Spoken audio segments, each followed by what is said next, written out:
I've been interested in weather since I was a kid. When I was little, I just kind of did my own thing, and one day I was watching TV and I saw Spencer Atkins on WWK looking at the Doppler radar, and it was always changing and was talking about the different kinds of weather patterns that were going on. And to me as a kid, it just seemed really cool because, no matter what, every day when he went into the office, he was looking at something completely different than what had happened yesterday. So, even back then when I was 5 and 6 years old, I just thought the changing component was just really cool.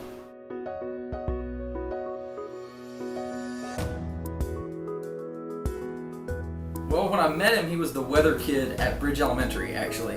So every morning on the announcement at Bridge Elementary, he would give the day's forecast, like before the Pledge of Allegiance. So it's not so much that his passion for it has grown. He loved it just as much back then as he does now. It's just the knowledge has grown a lot to go along with that.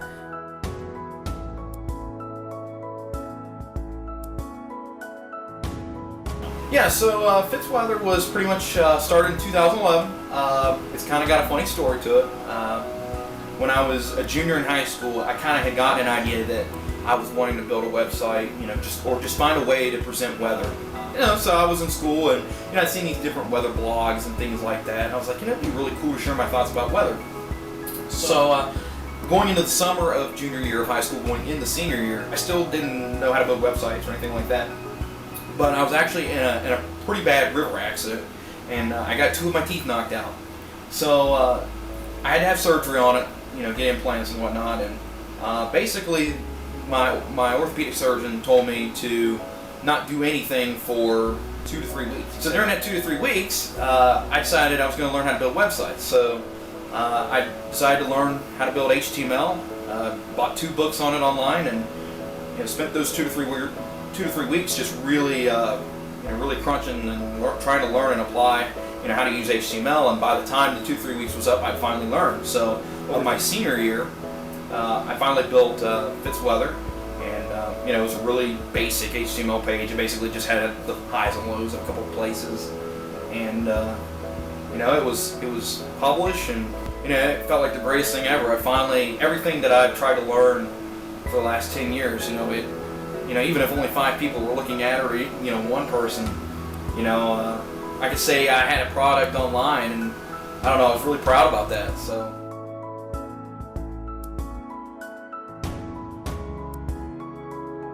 As far as forecasting, which is mainly what I do, I use a variety of different tools and different kinds of analysis to create my forecast. One of the big things, and I haven't always done this, but especially the last couple of years, one of my big things is to limit my weather model usage as much as possible. A lot of the big box weather folks that you see on TV now, quite a few of them use just strictly weather models when they're creating their forecast. So basically, it's just this computer that tells you what the weather is going to do tomorrow, or 3 days from now, or 5 days from now.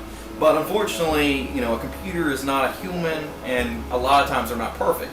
So I've kind of been trying to go back to the grassroots of meteorology, and I'm trying to, I'm not saying I don't use weather models. I do use weather models sometimes, but I prefer to look at what's going on right now, not just across West Virginia where I forecast, but across, the entire eastern side of the U.S. and even, farther west to see what's coming into the area.